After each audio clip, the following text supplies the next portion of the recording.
You're making me stand in front of your camera now. No, you can go back. All right. No, not Oh, come on, Naomi, please.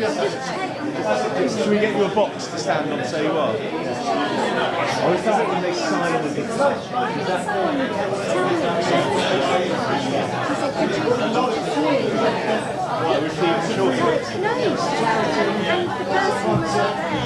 Good evening, ladies and gentlemen. Good evening, good evening. What a well-behaved London crowd for a start, eh? Or is it just the Scottish accent?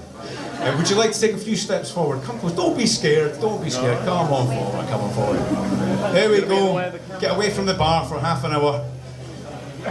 Good evening, ladies and gentlemen. My name is Gordon Smart. The drinking room is Jamie Dornan.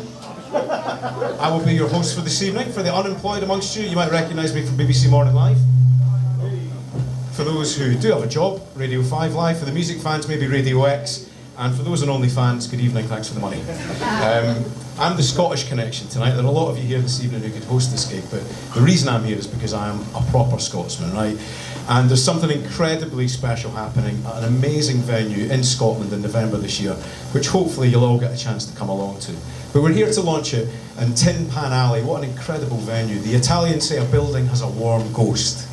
And you can just imagine if these walls could talk, what they would tell you. So if you cast your mind back to the middle of the 60s, a young David Bowie kicking around in here with these early bands. A few experts in here will remember the names of those bands. The Buzz? Very good. Very, very good. So imagine that time, 65, all of that going on, a guy full of excitement and ambition, and where he would lead with his career after that. But it all started in a venue like this. Incidentally, 25 degrees in London, the only venue in Denmark Street with air conditioning. Which is a result. Because things are going to get hot and exciting in a second with a very special performance. So in November later this year, on the banks of an incredible place, Loch Lomond, you get yourself along to Cameron House and you will be in for a treat. It will be remarkable. Photography, music, an incredible collection of people with real connection to David Bowie. And if you can get there, I highly recommend it. Now tonight you'll meet some of those people, you hear more about it in detail. I'm not a historian, so I'll leave that to the experts in just a second. But what are we here for? We're here for Bowie live on the Loch. It will be on the 7th and 8th in November. And what awaits us? Well, a lineup you might be familiar with from Glastonbury. What a lineup it was as well. Earl Slick, Mike Garson, Gaylan Dorsey, Mark Platty, Sterling Campbell, all reunited under one roof. And I have reason to believe some very special guests will be there with a Scottish flavour as well. Not just Billy Sloan for the journalists amongst you. But there will be some incredible people joining them on stage that night. Over a weekend as well, it's not one night, it'll be 2 nights and a full day of incredible stuff. I believe as well, some footage from a gig at Madison Square Garden in 1997, which I think was Bowie's 50th birthday, which raised money for Save the Children, and there'll be footage that has never been seen before from that night, premiered at Cameron House. Right, so before we go any further tonight and hear some incredible music, here's a little video to give you a sense of what will happen at Cameron House on the night.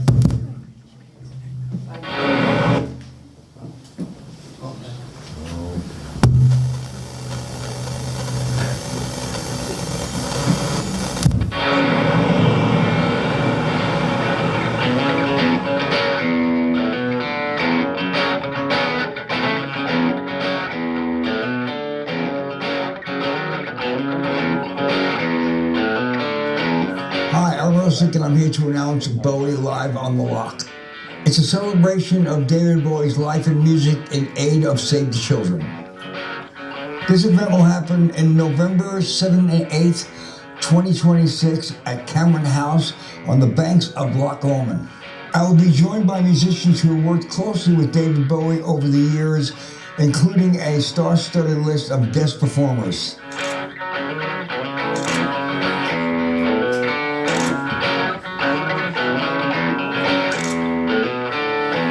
I'm also hosting Earl Six Rock and Roll Guitar Auction. The auction is in partnership with Regent Sound of London, England. I've gathered a collection of signed guitars from friends and artists. This event will raise significant funds for Save the Children, a charity close to David Bowie's heart.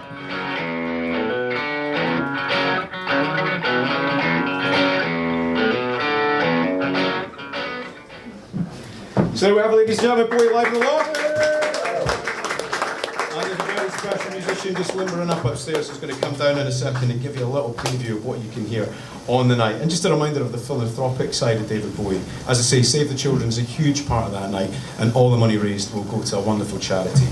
Right, so let's do the big introduction. There's a bit of a spiral staircase to take the delay in this introduction. So I'm going to start talking now. If this gentleman and his singer start making their way down now, I'll stretch it out precisely to the time it takes them to come down the stairs. Chris, go and grab them now, otherwise this will be painful. I'll keep it going like that as long as we can. And by the way, I feel slightly underdressed after seeing the amazing outfit. For those at the back, there is the Frampton guitar here, the Gibson Les Paul, which will be part of that auction, which we will explain to you just shortly. So as he makes his way down the stairs now, Chris Goodman, do your business here, otherwise this will be painful for me. It'll be fucking November the 7th by the time we get there. Right, ladies and gentlemen, please put your hands together, give a huge warm welcome on Tin Pan Alley. This is so special. Down Mark Street, El Slick and Camille O'Sullivan.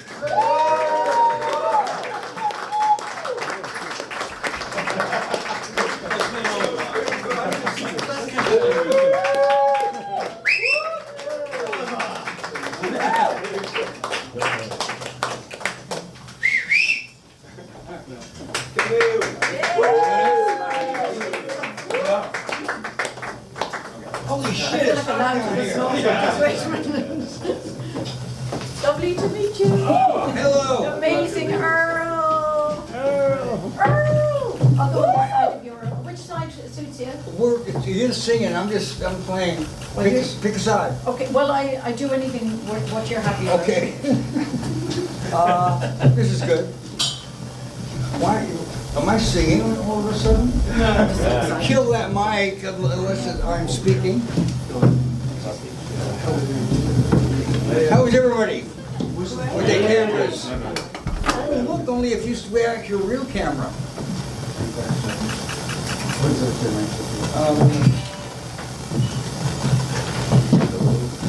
Technical things going on. We'll just Now you pretend, put my Earl, mic that on to you're in now your I'm house in New York, just playing by our, just singing to each other. It'll be. Whoa, there we go. That's very Irish I Father think that's Ted what order. you're getting. Going dreadfully wrong, ladies and gentlemen.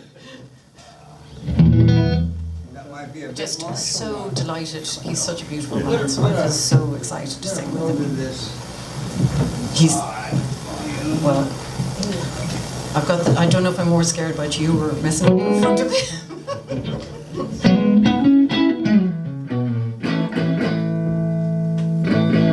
How's the sound guy doing? Am I too loud? If I am, I'll turn up. Louder than this.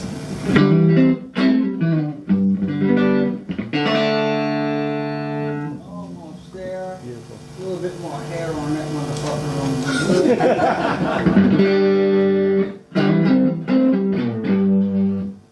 What would you like to start with, my dear? Do you know what you say? First. Yeah. These are ones I haven't done before, but Jesus wept the You know, it's a Prosecco. lot easier. It's a lot easier to play like 80,000 of you than a bunch of you guys from friends. These are what they are. Do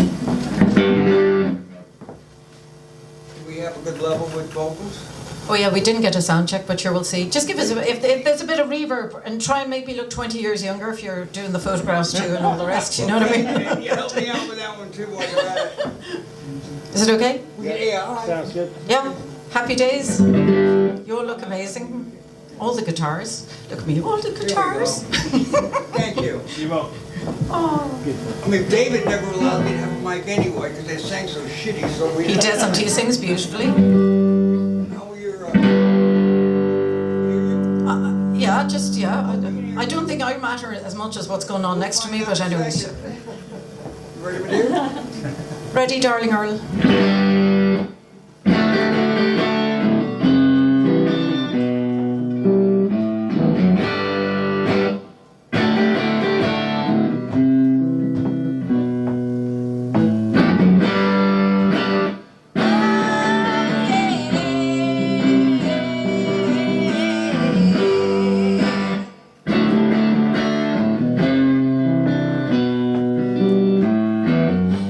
Ziggy played guitar.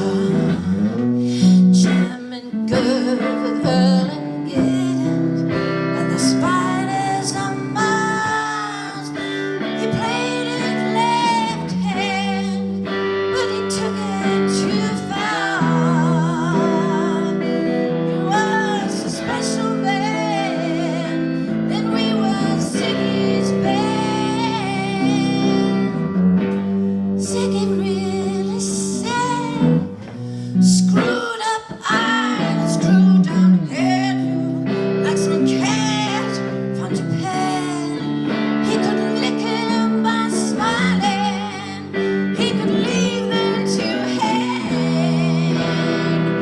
Came on so loaded, man, white heel and snow white tan. So where were the spiders while the flight tried to break up walls? Just the beer light to guide us. So we bitched about his fans that should be crashing sweet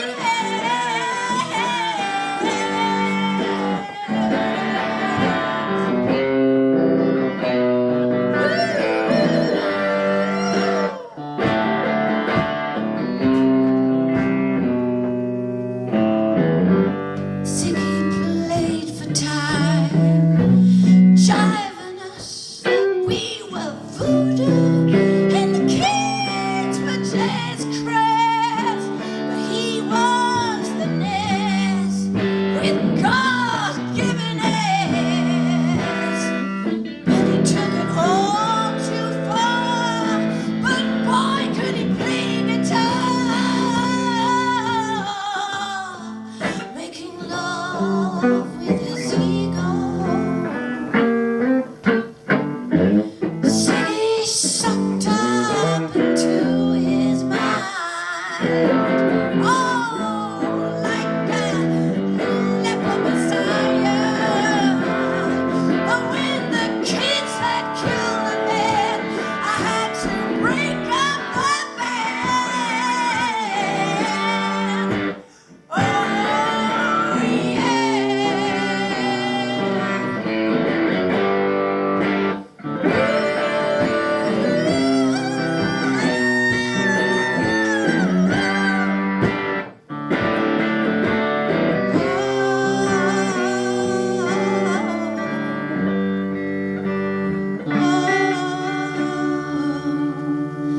now Ziggy played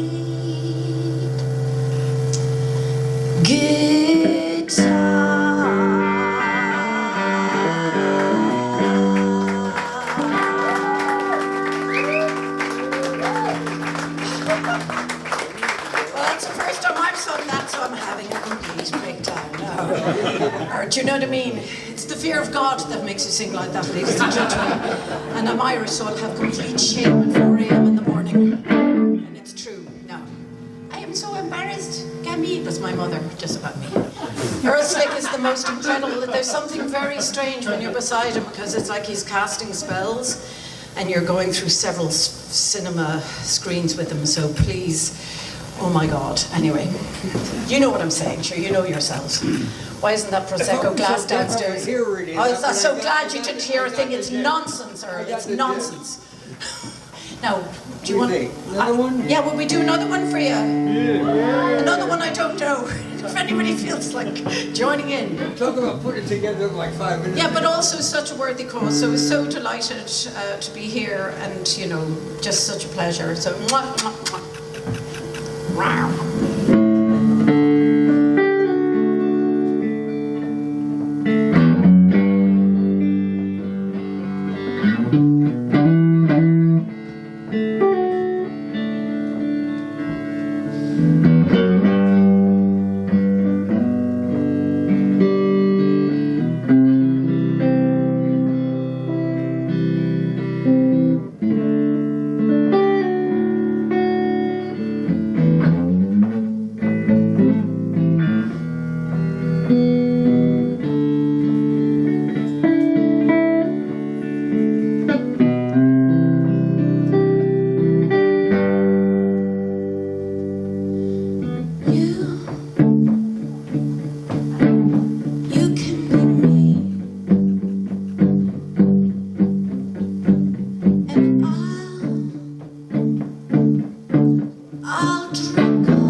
just for one day.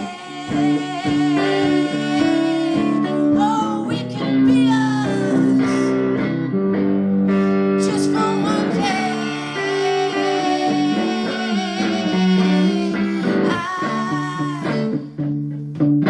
I can remember, standing by the wall, and the guns shine above our heads, and we kissed like nothing would fall. Well, but the shame was on the other side. Oh, we could be there just for one day. We can be heroes just for one day. What you say? We can be heroes.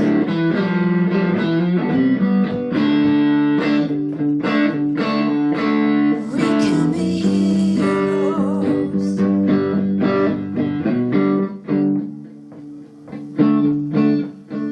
You can be heroes. And nothing will drive them away. Well, maybe we're lying, but then it's better not to stay. Well, it could be safer just for one day. Just for one day. Just for one day. We can be heroes. Just for one day. We can be heroes. Just for one. Give it up to Amazing Man! David Bowie! And I had spent ages on my hair, but you know, woohoo!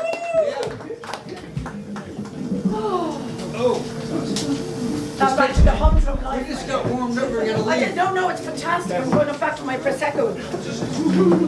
Thank you so much. And after the hair was done. Well, so- Look amazing. I see the reviews. Thank you. Ladies and gentlemen, this year for Camille O'Sullivan and our phenomenal red trainers and Errol Slick, ladies and gentlemen. Incredible.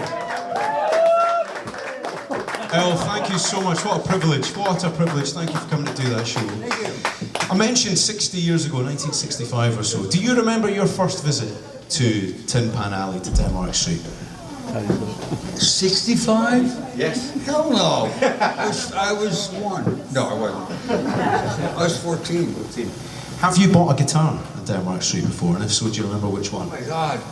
You know, I think the first guitar I got was one of those Vox 12-string teardrop ones, because Brian Jones had one. And it really sucked. They were really bad. But I did buy a couple of good ones years ago. I think I got a Les Paul Jr. here. I can't remember. I've sold so many goddamn guitars over the years. Well, let me ask you something you might remember. There's always a wise guy in the audience. It's such a privilege to see you perform, but when you were on stage with David Bowie, what's the first recollection? What's the thing you think of when you start playing those famous notes? I mean, from the beginning, first show ever, or just, I was shitting in my pants because I had taken over from Mick Ronson, who I loved, and was a great guitar player, a great showman, and a big rock star, and I'm an unknown kid, and I'm thinking, the first show was in Canada, I remember that, and I thought, well, a couple things can happen here. They're really gonna hate me and throw shit at me, and then I'm gonna get a bad review the next day, or it'll all be mellow. It was mellow. It was mellow. Oh my God. David didn't scare me, 20,000 people didn't scare me, but filming it for Mick Ronson scared the shit out of me. I guess I did it somehow. I heard a great quote recently from Ringo Starr, right, with those famous pictures in Studio 2 at Abbey Road, and somebody asked him what he remembered, and he said the smell of cooking bacon. He remembered the cafe, right? Yeah. But when you're on, what do you remember? What are the senses that are triggered when you think about performing with David? Be honest. Doesn't have to be the smell. Oh my God. But, like live or... Weed. Yeah. The whole fucking audience was smoking pot. And I wasn't a weed smoker. Right. You weren't indulgent. No, not my favorite. I indulged, but not weed. That was the hippies. What was the secret of riding the crest of the creative wave with David? How did you keep that going for so long, over 5 decades? The thing with David is that I kept the distance, purposely, as far as professional and friendship. You know, on stage we were like brothers. We could read each other. I mean, I knew on stage what he was going to do, when he was going to do it, and vice versa, without ever talking about it, right? So that was great. Off stage, it wasn't like we had tea every day, you know, and I liked it like that. You know, that way, certain people that get around certain people like him could get drawn into that. The boss likes me, I'm going to hang out more. And usually they would end up bursting into flames somewhere down the line. So I wanted to avoid that. Because I think there was a spell of 17 years where you didn't work together. How did that get back together after a break as long as that? Every time he got into shit and he needed a guitar player, I got called. Honest answer. Yeah, that's how it started. No Mick, then me. And he was famous for his sense of humour. Have you got a story you could tell? No, not in the early days. No? Hell no. In the 70s, I didn't know who he was. He was an alien. 80s came around a little bit. By the 2000s, he was funnier than hell. And he would tell the most stupid jokes, but they were so bad they were funny. We've been a tour bus. The fans don't get to see this stuff. They do now because we did a lot of documentary footage. I think he loved truck stops. I don't know, what do you call them here? Service stations. Right? Services, right? And if you get to the Midwest in the States, they sold all kinds of weird shit. So they had a thing called a jackalope. So it would be like a stuffed rabbit with antlers on it. And, you know, he would buy that kind of stuff. One day he's sitting in the back of the bus and he bought this a string of LED things, and he stuck them all over himself in the back. And he actually sat down and didn't say anything. He was just talking like that, waiting for a reaction. You know, the pinball, not the pinball. You know those claw machines at the amusement parks, right? So I think we were in North Dakota, one of those places, you know, never mind, I'm not going to say what I'm thinking. Don't do that. Yeah, we'll do that later. And they had one of those machines there. So he was very competitive like that. So I'm playing the machine, and I'm getting really close. He pushes me over to the side. He goes, "You don't know what you're doing," and all that's right. So I get to one last quarter from our singer, Catherine Russell. I put it in there, and I nailed the motherfucker. I got it. And you could just see it in his eyes, right? You know, like, and actually you could find it. It's somewhere floating around on the internet. But you know, we do that kind of stuff. It was great. I loved being on the bus because the early days we used to fly all the time. Even when we had the private plane, it was great. But the bus was more fun. Special memories, really special memories. Because you'd be able to, especially in the States, you'd be able to go places you don't normally go and really see the United States for what it really is. It's not in New York and LA and Chicago and all the rich places. You get to drive through places where people can't afford to even paint their houses. And that's when you get to know somebody, I'd imagine. You do. That's when you get to know your crowd. Yeah. You do. You get to know your audience, because if you're driving through the middle of Ohio and you see how shitty these people live, and that they went the distance to save every penny to go to that show, that means something. And that's a reminder of why it's so important to raise money for Save the Children at the gig at Cameron House, Earl. Absolutely. And you had a bit of a preview. You went up there, you played on the turrets of the castle. That looked like a special experience. That part was cool. I loved it, except for the fact, my God, Scottish weather in that time of the year, my hands It's shite. frozen, man. I didn't want to say that 'cause he's big and he's standing over there and he could hurt me. My freaking hands, they didn't want to work, right? I'm thinking, oh my God. We kept taking breaks in between because that didn't take 5 minutes to film, so we had a camera on in front of me and then we had the drone thing. I love the drone thing. But fucking hands were just like, oh my God, this is torture. So I had to keep taking breaks. First of all, it's not an easy lick to play. Especially when your hands are frozen, standing up 10 stories up in a Scottish castle with that kind of weather that you get up there. We're going to put the heating on for you, I found out, in November. They will put the heating on. Yeah, that'd be great. We will sort We it. don't need it in here tonight. That's We said I'm absolutely dripping. I'm dripping. Absolutely dripping. Yeah, there's 2 seasons in Scotland, June and winter, we like to say it out. But I can promise you in November it will be equally as shite, the weather then. You know what? Where I live is not that dissimilar. I live like 100 miles north of New York City. It's the same shite weather. Only difference is we get more snow. Aberdeen is Gaelic for hypothermia. The thing is though, you're bringing a show that will warm the cockles of the people there, right? And you've got the band back together from the famous Glastonbury show. That was just, I don't know how that happened. It just fell in place. Because it wasn't until after we had them together, we had, holy shit. I think my manager Oliver said, that's the Glastonbury. Oh God, it is. I didn't do it. It just happened. It just happened. Happened, yeah. So I imagine you get asked to do stuff like this all the time. Why is this particular show different than one on the Loch? You know, we've done, after David passed, we did a number of shows. Actually, we did 2 pretty long tours. So it was, you know, the typical set, right? And they would have a meet and greet thing maybe at the beginning or something like that. People buy T-shirts, a typical thing.